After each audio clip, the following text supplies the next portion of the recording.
समादरणीय धार्मिक सज्जन वृंद,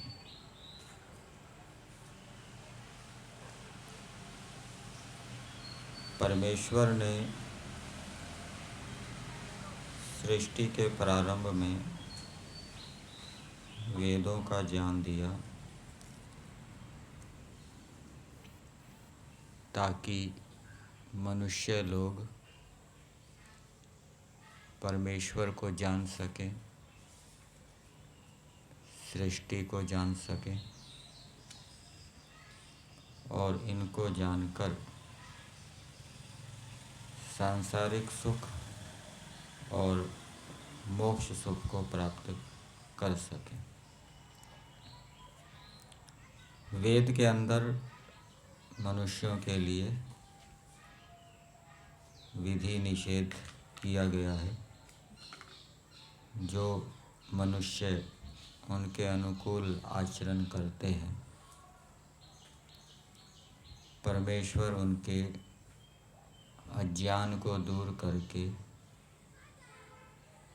उन पर आध्यात्मिक रंग को चढ़ा देता है। और जब अज्ञान रूपी अंधकार होता है, जैसे रात्रि के अंधकार में चोर अपना कार्य करते हैं, घर आदि के अंदर प्रवेश करके घर के स्वामी की हानि कर देते हैं, इसी प्रकार से जब आत्मा के अंदर अज्ञान रूपी अंधकार होता है तो काम, क्रोध, लोभ आदि चोर प्रवेश करके आत्मा की हानि करते हैं। परंतु जब मनुष्य वेद के अनुकूल चल के ईश्वर की आज्ञा का पालन करता है तो परमेश्वर ज्ञान रूपी सूर्य को उदित करता है और फिर ज्ञान रूपी सूर्य के उदित होने पर काम, क्रोध आदि शत्रुओं की, चोरों की प्रवृत्ति नहीं होती।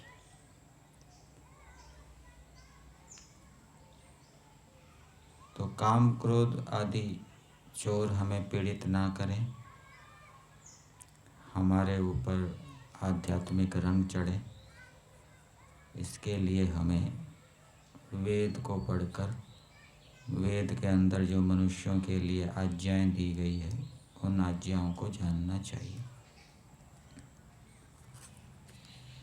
यजुर्वेद का 33वां अध्याय चल रहा है। कल हमने मंत्र संख्या 16 के ऊपर विचार किया था।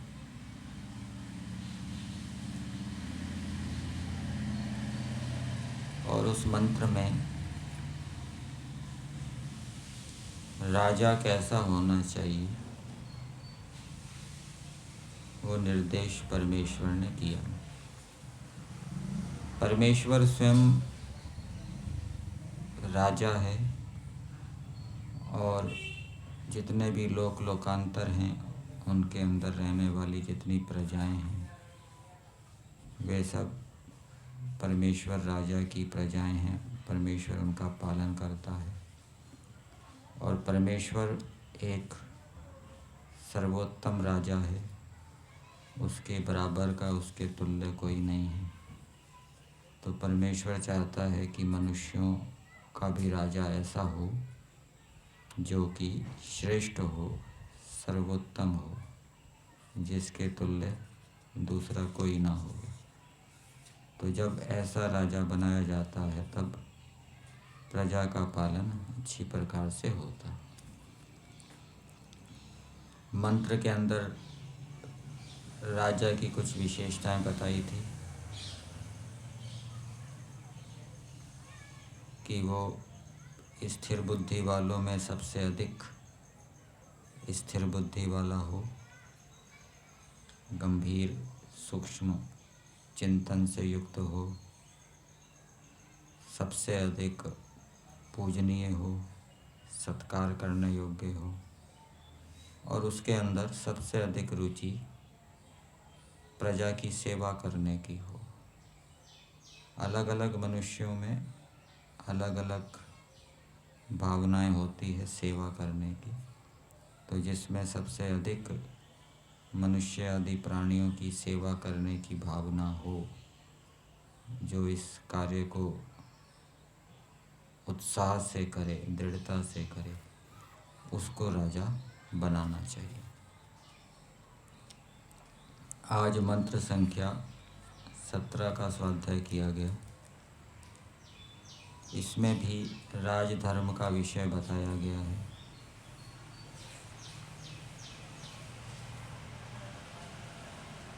कि राजा राजपुरुष किस प्रकार से बर्ताव करें, व्यवहार करें, इस मंत्र के अंदर बताया है।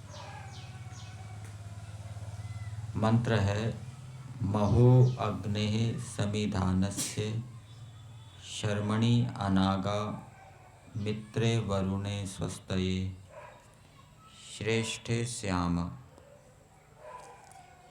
सवितुः सविमनि तद्देवानाम् अवो अद्या वृणीमहे। तो इस मंत्र के भावार्थ में दिया है, धार्मिक विद्वान राजपुरुषों को चाहिए कि अधर्म को छोड़ धर्म में प्रवृत्त हों। धार्मिक व्यक्ति भी अधर्म कर सकता है, धार्मिक विद्वान भी अधर्म कर सकता है, इसलिए उसको चिताया गया है कि वो अधर्म को ना करे। जो 50% से अधिक धर्म के कार्य करता है उसको धार्मिक कहना चाहिए। 60%, 70%, 80% जो धर्म के कार्यों को करता है, और ऐसे मनुष्यों को राजपुरुष बनाना चाहिए। प्रजा की पालना करने में इनको नियुक्त करना चाहिए और उसके साथ साथ उनको विद्वान भी होना चाहिए। और फिर ऐसे धार्मिक विद्वान राजपुरुषों को आदेश दिया गया है कि वे अधर्म से बचें और सदा धर्म के कार्य में प्रवृत्त रहें। फिर आगे दिया है, परमेश्वर की सृष्टि में विविध प्रकार की रचना देख अपनी और दूसरों की रक्षा कर ईश्वर का धन्यवाद किया करें। तो सृष्टि में विविध प्रकार की रचनाएं हैं। सूर्य है, चंद्रमा है, अनेक प्रकार के जीव जंतु हैं, पेड़ पौधे हैं। ये किसी न किसी रूप में प्रत्यक्ष या परोक्ष रूप से हमारी सहायता कर रहे हैं, हमारा उपकार कर रहे हैं। और दूसरे शब्दों में कहें कि परमेश्वर इन जड़ चेतन पदार्थों के माध्यम से हमारा पालन कर रहा है, हमारा उपकार कर रहा है। इसलिए परमेश्वर को धन्यवाद देना चाहिए कि आपके उपकार से हम धन्य हो गए, हमें मनुष्य जीवन मिला, वेदों का ज्ञान मिला, जीवन का लक्ष्य पता लगा, उसके साधन पता लगे और हम उस लक्ष्य की प्राप्ति के लिए साधनों के माध्यम से पुरुषार्थ कर रहे हैं। ये सब आपकी कृपा है, आपका दिया सामर्थ्य है, प्रेरणा है आदि। और अपनी और दूसरों की रक्षा करनी चाहिए, ये भी मंत्र का तात्पर्य है। जो राजा लोग हैं, राजपुरुष हैं, वो अपनी भी रक्षा करें और प्रजा की भी रक्षा करें। प्रजा को भी बुराइयों से बचाए, चोर डाकुओं से बचाए, स्वयं को भी चोर डाकुओं से बचाए, अच्छी सुरक्षा व्यवस्था रखे और स्वयं भी गलत कार्य करके पतन को प्राप्त ना हो। अपनी रक्षा ये भी है, जो गलत कार्य कर रहा है वो अपनी हानि कर रहा है, आत्मा की हानि कर रहा है, और जो अच्छे कार्य कर रहा है वो अपनी रक्षा कर रहा है, आत्मा की रक्षा कर रहा है। तो अपनी भी रक्षा करे, ऐसा नहीं कि राज कार्य करते हुए स्वयं अधर्म में डूब जाए, तो उससे उसकी भी हानि होगी और संसार का भी अहित होगा। अब मंत्र के पदों को पदार्थ के माध्यम से देखते हैं। मंत्र का देवता है सविता, और सविता का अर्थ पदार्थ के अंदर परमेश्वर किया है। सवितुः सविमनि, परमेश्वर की आज्ञा में, ऐसा परमेश्वर अर्थ इसका किया गया है। मतलब कि परमेश्वर के साथ संबद्ध होते हुए राजा के कर्तव्यों को बताया है। पदार्थ देखते हैं। हम राजपुरुष, क्रिया है वृणी महे। कुछ राजपुरुष कह रहे हैं, हम राजपुरुष महा बड़े, समिधानस्य प्रकाशमान अग्नेः विज्ञानवान सभापति के। तो सभापति कैसा होना चाहिए, राजपुरुषों का स्वामी कैसा होना चाहिए, उसकी दो विशेषताएं बताई। वो समिधान हो और अग्नि हो। अग्नि का अर्थ दिया है विज्ञानवतः, विशेष प्रशंसित विज्ञान वाला वो हो। और समिधानस्य का अर्थ किया है प्रकाशमान, अच्छी प्रकार से वो प्रकाशित हो, ज्ञान से प्रकाशित हो। जैसे समिधा होती है वो अग्नि से प्रकाशित होती है, वैसे ही राजा भी ज्ञान से प्रकाशित हो, अर्थात अनेक विषयों का उसके पास ज्ञान हो और वो विज्ञान से भी युक्त हो। तो ऐसे सभापति के शर्मणि आश्रय में श्रेष्ठे मित्रे वरुणे अनागह हो। तो कुछ राजपुरुष कह रहे हैं कि हम ऐसे सभापति के आश्रय में जो श्रेष्ठ मित्र और वरुण है उसके विषय में अपराध रहित हों। इसका मतलब ये नहीं समझना चाहिए कि जो मित्र नहीं है, जो वरुण नहीं है, जो श्रेष्ठ नहीं है, उसके प्रति हम अपराध से युक्त हों। अपराध तो किसी के प्रति नहीं करना, चाहे श्रेष्ठ हो चाहे श्रेष्ठ ना हो, चाहे मित्र हो चाहे मित्र ना हो। तो ये उपलक्षण के रूप में समझना चाहिए। जब हम किसी श्रेष्ठ व्यक्ति के प्रति अन्याय करेंगे तो अधिक दंड मिलेगा, और किसी दुष्ट व्यक्ति के प्रति अन्याय करेंगे तो कम दंड मिलेगा। सामान्य व्यक्ति के प्रति अन्याय करेंगे तो कम दंड मिलेगा, विशिष्ट व्यक्ति के प्रति अन्याय करेंगे तो अधिक दंड मिलेगा। सामान्य व्यक्ति का सत्कार करेंगे तो कम पुण्य मिलेगा, विशिष्ट व्यक्ति का सत्कार करेंगे तो अधिक पुण्य मिलेगा।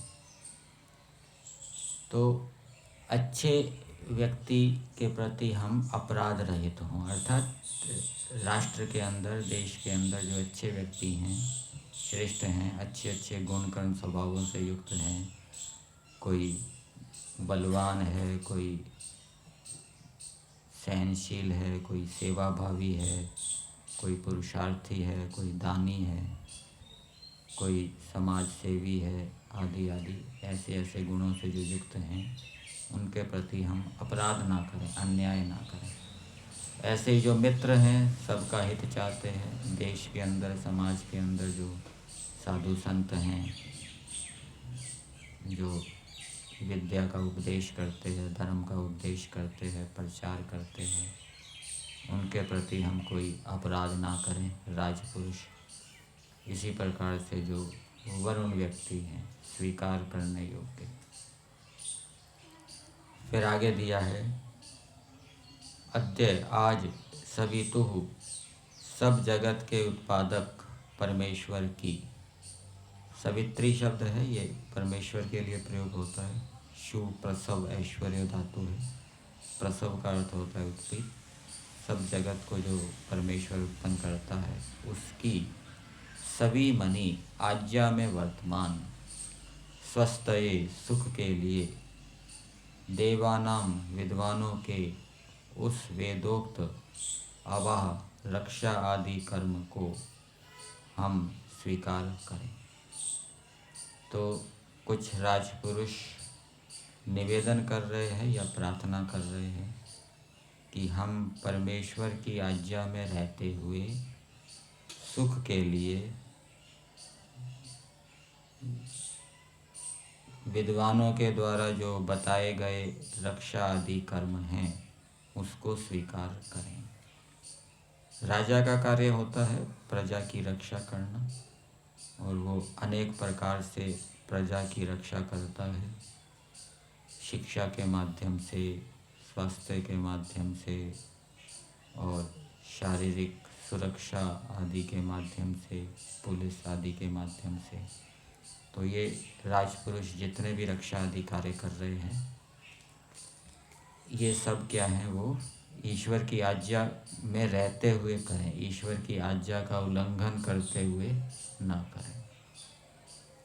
बिजली विभाग है, वो भी सरकार के अधीन है।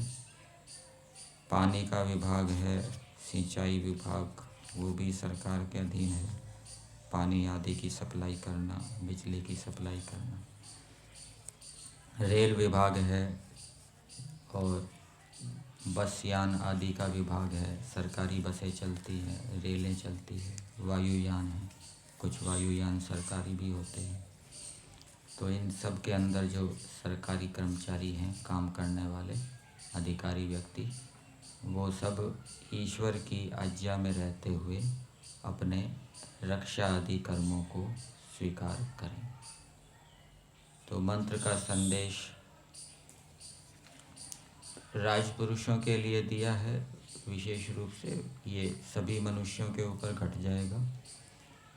और भी जो क्षत्रिय से भिन्न वैश्य हैं, वैश्य भी एक प्रकार से रक्षा का कार्य करते हैं। वो अन्न आदि को उत्पन्न करते हैं, अनेक प्रकार के साधन उपसाधनों को बनाते हैं, प्रयोग करने योग्य वस्तुओं का निर्माण करते हैं, जिनका उपयोग करके प्रजा की रक्षा होती है। तो वैश्य भी हैं, वो भी अपने कार्य को धर्मपूर्वक करें। ब्राह्मण हैं, वो भी अपने कार्य को धर्मपूर्वक करें। और भी जो दूसरे आश्रम वाले हैं, चाहे ब्रह्मचर्य आश्रम में हैं, चाहे वानप्रस्थ आश्रम में हैं, संन्यास आश्रम में हैं, वो भी ईश्वर की आज्ञा में रहते हुए अपने कर्तव्य कर्मों को करें। ये सब के ऊपर घट जाएगा, केवल क्षत्रिय के ऊपर ही नहीं रहेगा। तो इस प्रकार से सभी आश्रमों के मनुष्यों को अपराध रहित रहना चाहिए, किसी के प्रति अन्याय युक्त व्यवहार नहीं करना चाहिए। यह वेद की आज्ञा है।